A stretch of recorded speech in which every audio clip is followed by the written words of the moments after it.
Astaghfirullah. Tentang sejarah masjid dari zaman ke zaman, sejak zaman Adam sampai hari ini. Ma'asyiral muslimin yang dimuliakan Allah Subhanahu wa taala. Kita tahu bahwa masjid ini tempat yang sangat mulia di permukaan bumi. Dan itu berdasarkan hadis Nabi sallallahu alaihi wasallam ketika Nabi ditanya oleh sahabatnya tentang tempat yang paling mulia yang ada di bumi ini. Dan hadis ini terdapat dalam Sahih At-Targhib dari Zubair ibn Mut'im radhiyallahu anhu. Seseorang bertanya kepada Nabi sallallahu alaihi wasallam, "Ya Rasulullah, ayyu al-buldani ahabbu ilallah?" Rasul, tempat yang mana di bumi ini yang lebih dicintai Allah Subhanahu wa taala? Wa ayyu al-buldani abghadu ilallah, dan tempat mana di permukaan bumi yang paling dibenci Allah Subhanahu wa taala? Maka Nabi sallallahu alaihi wasallam mengatakan, la adri, saya tidak tahu. Hatta as'ala Jibrilah, tunggu saya bertanya dulu kepada Jibril. Fa'atahu Jibril fa'akhbarahu, maka ketika datang Jibril, Rasul bertanya kepada Jibril pertanyaan yang sama. Maka Jibril pun bertanya kepada Allah Subhanahu wa taala dan Allah memberikan jawabannya. Kemudian Jibril memberitahu Rasul dan mengatakan, anna ahsanal biqa ilallahi al-masajid wa abghadal biqa'i ilallah al-aswaqu.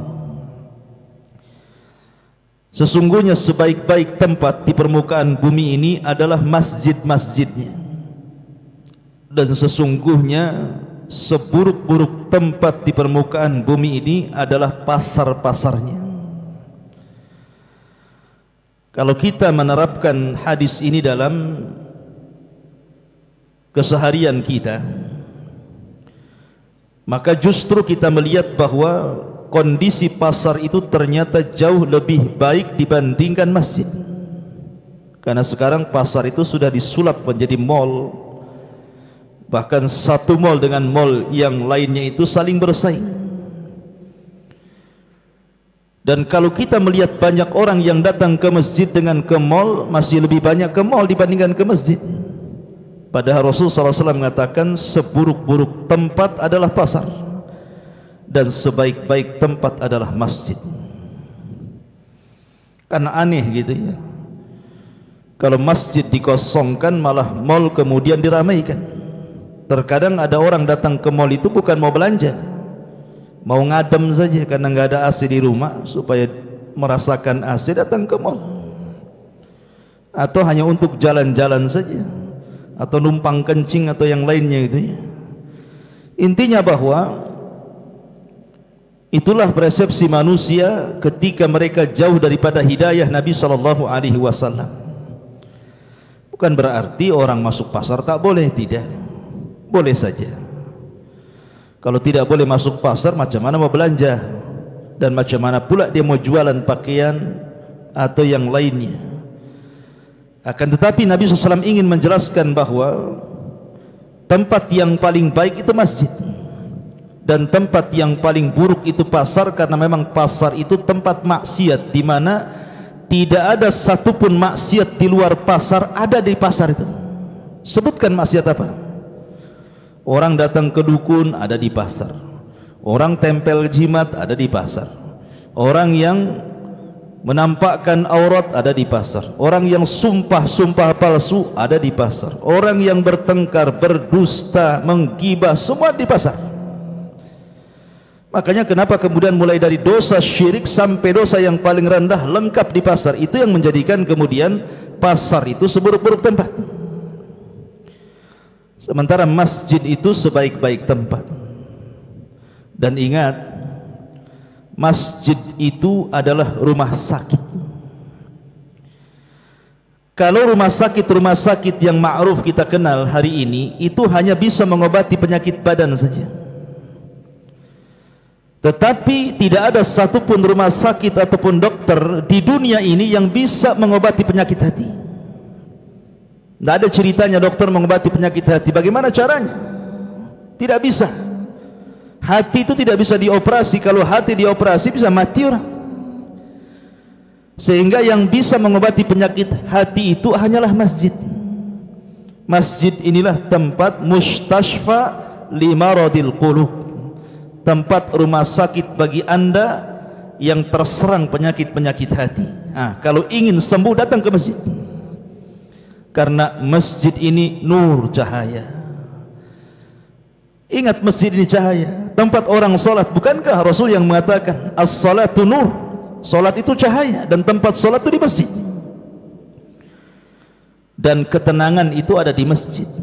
Nabi yang mengatakan seperti itu, majtama'a qaumun fi baitin min buyutillah yatsluna kitaballah wa yatadarasunahu bainahum illa nazalat alaihimus sakinah wa ghasyiyatuhumur rahmah wa haffathumul malaikah wa dzakarallahu fi man indah.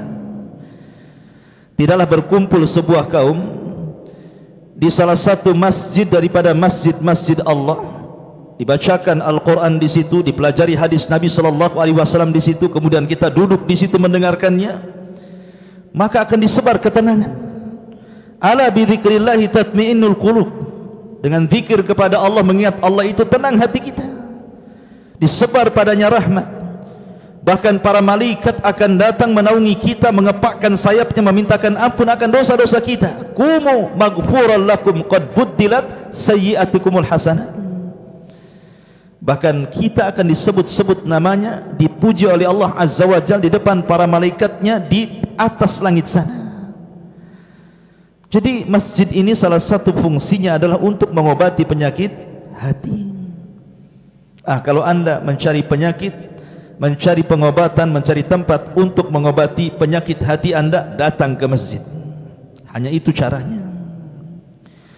Ma'asyiral muslimin yang dimuliakan Allah Azza wa Jalla. Dan banyak lagi faedah tentang masjid. Nanti belakangan saya jelaskan tentang faedah-faedahnya. Saya ingin menjelaskan dari sisi sejarah dulu. Ma'asyiral muslimin yang dimuliakan Allah Subhanahu wa taala. Dalam sebuah hadis Abi Dzar Al-Ghifari radhiyallahu an, Abi Dzar Al-Ghifari radhiyallahu an pernah bertanya kepada Nabi sallallahu alaihi wa ala alihi wasallam, "Ya Rasulullah, ayyu masjidin wudi'a fil ardi awwal?" Qala al-masjidul haram. Qultu thumma ayy? Qala al-masjidul aqsa. Qultu kam bainahuma? Qala arba'una sanatan. Dalam hadis yang sahih, Nabi sallallahu alaihi wasallam bersabda dari Abi Dzar Al-Ghifari. Abi Dzar ini bertanya kepada Rasul, masjid yang pertama kali tegak di permukaan bumi itu masjid apa? Maka Nabi SAW menjawab, Masjidil Haram. Itulah masjid yang pertama kali ada di alam semesta ini. Kemudian masjid apa lagi wahai Rasul? Kata Nabi SAW, Masjidil Aqsa. Kemudian Abi Dzar bertanya lagi, jarak antara pembangunan Masjidil Haram ke Masjidil Aqsa itu berapa tahun? Maka Nabi mengatakan arba'una sanatan, 40 tahun. Dari sini sejarah masjid di bumi ini dimulai dari Masjidil Haram, kemudian Masjidil Aqsa. Dan masjid itu tempat sujud, artinya tempat ibadah. Dan sebenarnya bukan hanya kalangan manusia yang memiliki tempat ibadah seperti masjid ini, malaikat pun punya. Makanya ketika Nabi SAW dimi'rajkan sampai ke langit, sebelum ke Sidratil Muntaha, Rasul diperlihatkan Baitul Ma'mur. Baitul Ma'mur itu tempat beribadahnya para malaikat, sama dengan masjid di bumi.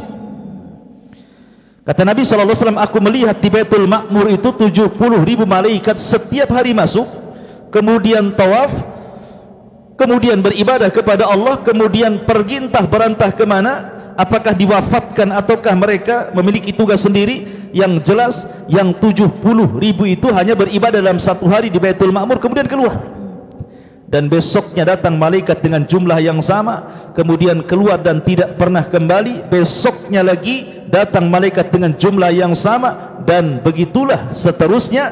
Wa ma ya'lamu junuda rabbika illahu wa ma huwa illa dzikra lil bashar.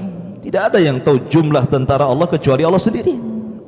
Artinya para malaikat pun punya masjid, mungkin bahasa kitanya disebut dengan Baitul Ma'mur. Tetapi kalau di bumi, maka yang pertama kali dibangun adalah Masjidil Haram. Menjadi khilaf para ulama, menjadi khilaf para ulama karena ada yang disepakati. Artinya begini, saya buat dua perkara. Yang pertama, ada yang disepakati berdasarkan Quran dan berdasarkan hadis Nabi SAW. Yang kedua, ada yang diperselisihkan. Yang disepakati berdasarkan nas Al-Quran, yang membangun Masjidil Haram adalah Ibrahim. Itu yang disepakati karena berdasarkan Al-Quran masalahnya. Allah Subhanahu wa taala berfirman, wa id yarfau Ibrahimul qawa'ida minal baiti wa Ismail. Dan ingatlah ketika Ibrahim meninggikan Baitullah Al-Haram dengan putranya Ismail. Dari ayat ini bahwa Ibrahimlah yang pertama kali membangun Masjidil Haram berdasarkan nas Quran.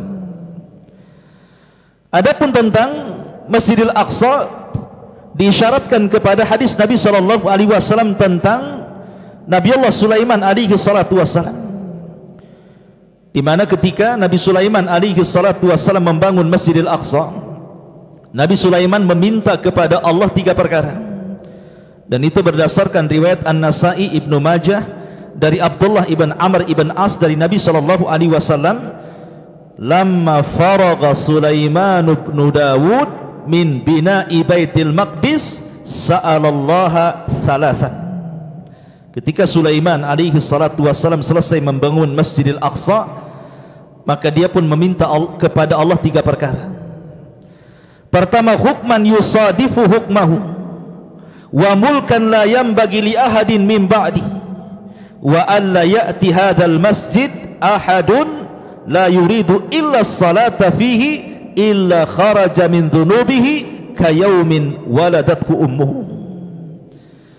Yang pertama, Sulaiman meminta agar hukum yang diterapkan kepada Bani Israel mencocoki hukum Allah, dan Allah beri. Yang kedua, Sulaiman berdoa agar kekuasaannya jangan diberikan kepada orang setelahnya, dan Allah berikan.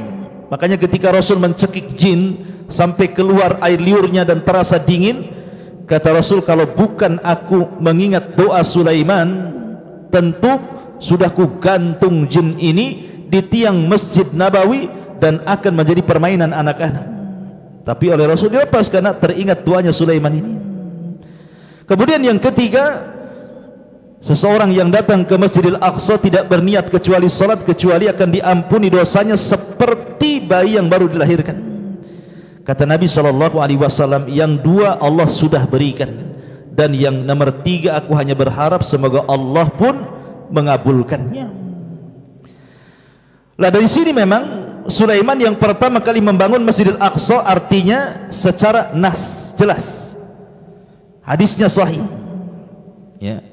Adapun tentang sejarah orang yang membangun setelahnya Masjidil Aqsa itu, seperti Masjidil Haram, kembali ke Masjidil Haram, ada di sana kemudian pernah kemudian dibangun oleh Abdullah ibn oleh orang-orang Quraisy. Kemudian setelah itu dibangun lagi oleh Abdullah ibn Zubair. Kemudian setelah itu dibangun oleh Hajjaj ibn Yusuf. Itu dari sisi sejarah. Oke, sepakat, ini berdasarkan Quran bahwa yang pertama kali Nabi Ibrahim yang membangun Masjidil Haram. Kemudian dari sisi hadis, Nabi Sulaiman yang pertama kali membangun Masjidil Aqsa. Dan dari sisi sejarah, pembangunan Masjidil Haram itu kemudian diperbaharui oleh orang Quraisy, setelah itu oleh Abdullah ibn Zubair, setelah itu oleh Hajjaj ibn Yusuf. Ini kebanyakan ahli sejarah menjelaskan seperti itu. Baik, kita akan rinci tentang perselisihan para ulama. Sebenarnya siapa yang membangun pertama kali Masjidil Haram ini? Ada yang mengatakan bahwa yang pertama kali membangun Masjidil Haram ini adalah para malaikat. Malaikatlah yang pertama kali membangun Masjidil Haram. Ada juga yang mengatakan yang pertama kali membangun Masjidil Haram itu adalah Adam alaihi salatu wassalam. Jadi Nabi Adam alaihi salatu wassalam yang pertama kali membangun Masjidil Haram. Ada juga yang mengatakan bahwa yang membangun Masjidil Haram pertama kali adalah Nabiullah Syith ibnu Adam. Ada juga yang mengatakan bahwa yang pertama kali yang membangun Masjidil Haram itu adalah Syam ibnu Nuh alaihi salatu wassalam. Putra Nuh alaihi salatu wassalam, Syam ibnu Nuh. Ini terjadi ittirab, perselisihan yang banyak di kalangan para ulama, walaupun mereka mengerucut kepada dua pendapat. Ada yang mengatakan malaikat, ada yang mengatakan Adam. Yang pertama kali membangun Masjidil Haram. Kemudian 40 tahun setelahnya Nabi Adam alaihi salatu wassalam membangun Masjidil Aqsa. Dari sini kita dapat pahami bahwa Ibrahim dan juga Sulaiman bukan membangun dari asasnya, bukan dari pondasinya, tetapi pondasinya sudah ada, mereka hanya meninggikannya saja. Baik yang berpendapat yang pertama kali membangun malaikat atau yang berpendapat yang pertama kali membangun Nabi Adam, maknanya bahwa Ibrahim itu hanya sekedar meninggikan, bukan membangun dari awal. Sebagaimana juga Sulaiman bukan membangun dari awal, tetapi hanya mendirikan saja yang sudah ada sebelumnya pondasinya. Itulah cara menjama dalil yang disebutkan oleh para ulama. Ma'asyiral muslimin yang dimuliakan Allah Subhanahu wa taala, disebutkan oleh Al-Imam Al-Hafidh Ibnu Hajar dalam kitab Fathul Bari, dalam kitab Ahaditsil Anbiya, bab kitab Ahaditsil Anbiya. Dalam kitab Fathul Bari, apa kata Imam Ibnu Hajar? Inna awwala man assasal Masjidal Aqsa Adamu alaihi salam, wa qila al malaikatu, wa qila Samu ibni Nuh, wa qila Ya'qub alaihi salam, wa qala kadzalika wa qad wajadtu ma yashhadu wa yu'ayyidu qawla man qala inna Adam alaihi salatu wassalam huwa alladhi assasa kilal masjidaini. Fadzakara Ibnu Hisham fi kitab At-Tijan anna Adam lamma banal Ka'bata amarahu Allahu bis-sayri ila Baitil Maqdis wa an yabnihi fabanahu wa nasaka fihi. Kata Al-Hafidh Ibnu Hajar, dia mengatakan orang yang pertama kali mengasas membangun Masjidil Aqsa dari pondasinya itu adalah Adam. Jadi Adam setelah membangun Masjidil Haram, dia datang ke Palestina, kemudian membangun Masjidil Aqsa 40 tahun setelahnya. Ada juga yang mengatakan malaikat, ada juga yang mengatakan Syam ibnu Nuh, ada juga yang mengatakan Ya'qub alaihi salatu wassalam. Dan dia pun berkata seperti itu. Dan ada juga yang mengatakan, dikuatkan pendapat Al-Hafidh Ibnu Hajar ini sebagaimana yang disebutkan Al-Imam Ibnu Hisham, seorang ahli sejarah, dalam kitabnya At-Tijan, bahwa Adam ketika setelah membangun Ka'bah, Allah perintahkan untuk mengarah ke Baitul Maqdis, kemudian membangun Masjidil Aqsa, kemudian dia membangunnya dan dia pun menyembelih kurban di situ.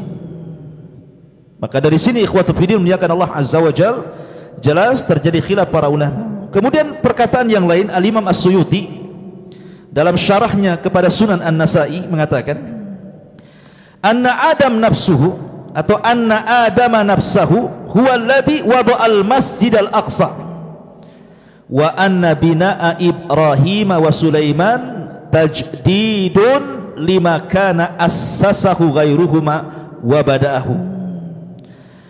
Kata Imam Suyuti bahwa sesungguhnya Adamlah yang pertama kali meletakkan pondasi Masjidil Aqsa. Dan sesungguhnya bangunan Ibrahim dan Sulaiman terhadap Masjidil Aqsa itu hanya sekedar meneruskan apa yang sudah diasas oleh Nabi Adam alaihi salatu wassalam. Kemudian beliau juga menjelaskan persis seperti apa yang dikatakan Al-Hafidh Ibnu Hajar rahimahullahu ta'ala. Kemudian juga Al-Imam Ibnu Jauzi menyebutkan ketika Nabi SAW menyebutkan arba'una sanatan, jarak pembangunan Masjidil Haram ke Masjidil Aqsa itu 40 tahun. Dia mengatakan iskalan. Di sini ada iskal, ada sedikit masalah. Lianna Ibrahim alaihi salam bana al-Masjidil Haram wa Sulaiman bana Baitul Maqdis wa bainahuma akthar min alfi sanah. Kalau seandainya yang pertama kali yang membangun Masjidil Haram itu adalah Ibrahim, kemudian yang pertama kali membangun Masjidil Aqsa adalah Sulaiman, bertentangan dengan hadis ini, karena antara Ibrahim dengan Sulaiman itu 1000 tahun, sementara hadis menyebutkan 40 tahun, jadi nggak ketemu. Kalau seandainya orang berpendapat bahwa yang membangun Masjidil Haram adalah Ibrahim, kemudian 40 tahun setelahnya berdiri Masjidil Aqsa oleh Nabiullah Sulaiman, tidak ketemu hadis ini. Karena sekali lagi kata beliau Ibnu Jauzi, jarak antara Ibrahim ke Sulaiman itu 1000 tahun. Berarti bukan mereka yang membangun. Maksudnya bukan mereka yang membangun pertama kali, tetapi yang membangun pertama kali, sekali lagi, ada yang mengatakan malaikat, ada yang mengatakan Nabiullah Adam alaihi salatu wassalam, dan yang banyak dirajihkan para ulama adalah Adam alaihi salatu wassalam. Itu yang banyak dikuatkan oleh ahli tafsir dan juga ahli sejarah. Ma'asyiral muslimin yang dimuliakan Allah Azza wa Jalla. Taib, kita akan masuk satu persatu kisahnya. Pertama, Masjidil Haram. Kita akan sedikit bercerita tentang Masjidil Haram. Ma'asyiral muslimin yang dimuliakan Allah Subhanahu wa taala,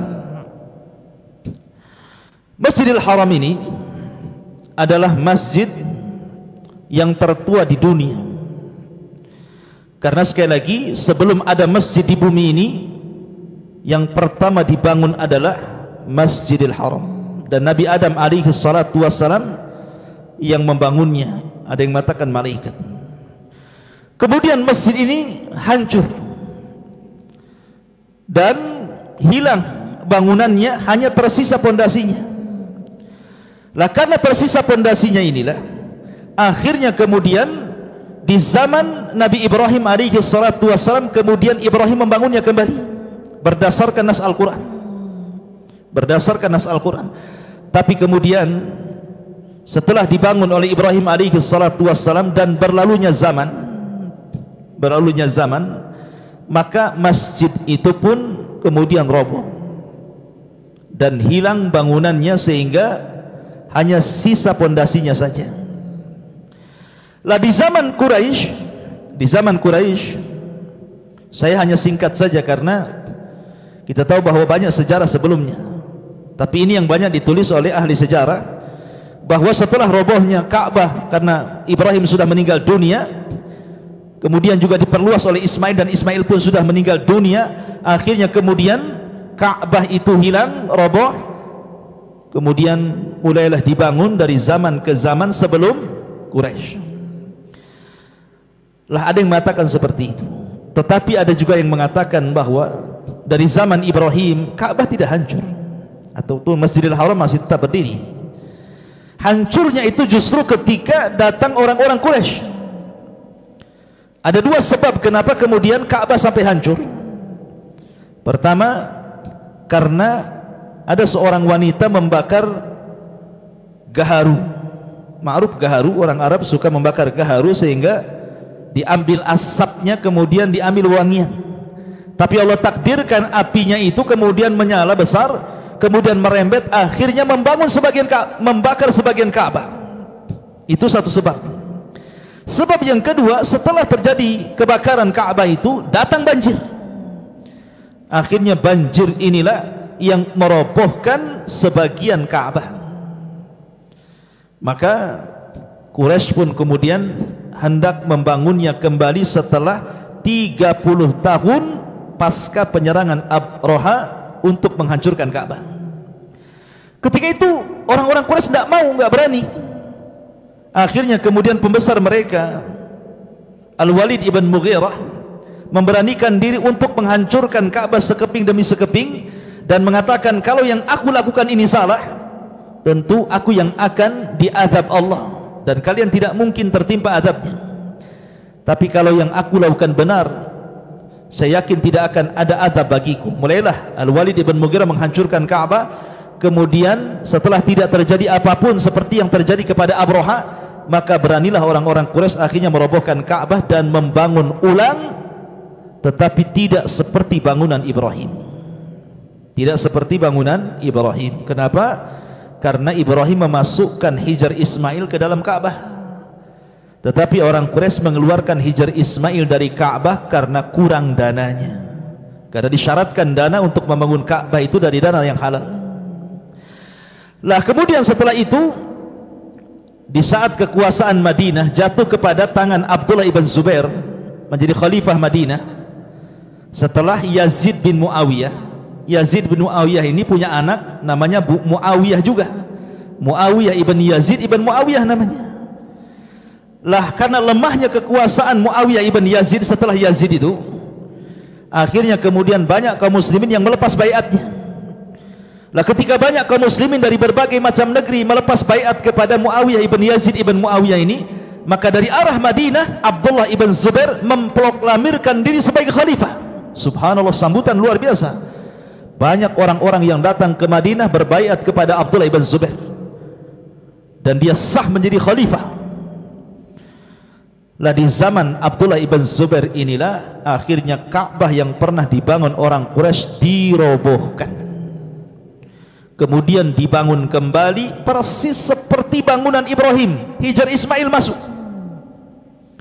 Tapi sayang, ketika penyerangan Hajjaj ibn Yusuf ke Madinah dan juga ke kota Mekah atas perintah Abdul Malik ibn Marwan, dan berhasil membunuh Abdullah ibn Zubair dan banyak kalangan para sahabat, akhirnya Hajjaj ibn Yusuf merobohkan lagi Ka'bah itu. Bayangkan, dirobohkan lagi, kemudian dikembalikan bangunannya seperti bangunan yang pernah dibangun orang Quraisy. Kemudian di zaman Imam Malik rahimahullahu taala, banyak orang yang meminta fatwa kepada Imam Malik untuk merobohkan kembali Ka'bah yang pernah dibangun Hajjaj dan dikembalikan sebagaimana bangunan Abdullah ibn Zubair, kan itu yang benar.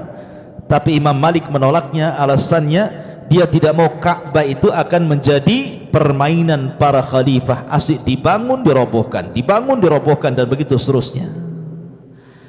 Maka itulah cerita tentang pembangunan Masjidil Haram, karena bagaimanapun haram tidak mungkin lepas daripada Ka'bah. Mulianya Masjidil Haram itu karena ada Ka'bah di situ. Ma'asyiral muslimin yang dimuliakan Allah Subhanahu wa taala. Dan sampai hari ini Masjidil Haram mengalami peluasan dan peluasan, alhamdulillah biidznillah, semakin luas, semakin banyak menampung kaum muslimin dan semakin indah. Adapun Masjidil Aqsa, sekali lagi, maka Masjidil Aqsa yang membangun pertama kali ada yang mengatakan malaikat, ada yang mengatakan Nabiullah Adam alaihi salatu wassalam. Kemudian setelah Adam alaihi salatu wassalam, Masjidil Aqsa ini hilang, ataupun alias kita katakan roboh gitu ya. Tapi kemudian dihidupkan kembali, dibangun kembali Masjidil Aqsa itu di zaman Nabiullah Sulaiman alaihi salatu wassalam, sebagaimana nas hadis tadi. Kemudian setelah Sulaiman meninggal dunia, terjadi penghancuran Masjidil Aqsa di tangan Bukhtun Nasr. Bahkan orang-orang Yahudi akhirnya ditawan, dibantai, dibunuh dan dibawa ke Babil, Irak. Tapi ketika kemudian Babil diserang oleh kaum Romawi, kemudian dikembalikan lagi orang-orang Yahudi ke Yerusalem, ke Al-Quds, kemudian dibangun kembali Masjidil Aqsa dan terus mengalami pelebaran sampai hari ini. Tapi sayang, orang-orang Yahudi, mereka hendak merobohkan Masjidil Aqsa hanya karena sebuah alasan yang tidak masuk di akal, mencari haikal Sulaiman yang tidak jelas di mana haikal itu berada. Mereka terus mencari. Bayangkan sudah bertahun-tahun, entah berapa tahun orang Yahudi itu mencari haikal, sampai hari ini nggak ketemu. Jangan-jangan mereka hanya membuat opini saja untuk mencari haikal itu. Sebenarnya haikal itu tidak ada, untuk merebut Palestina dari tangan kaum muslimin dan jatuh ke tangan orang-orang Yahudi.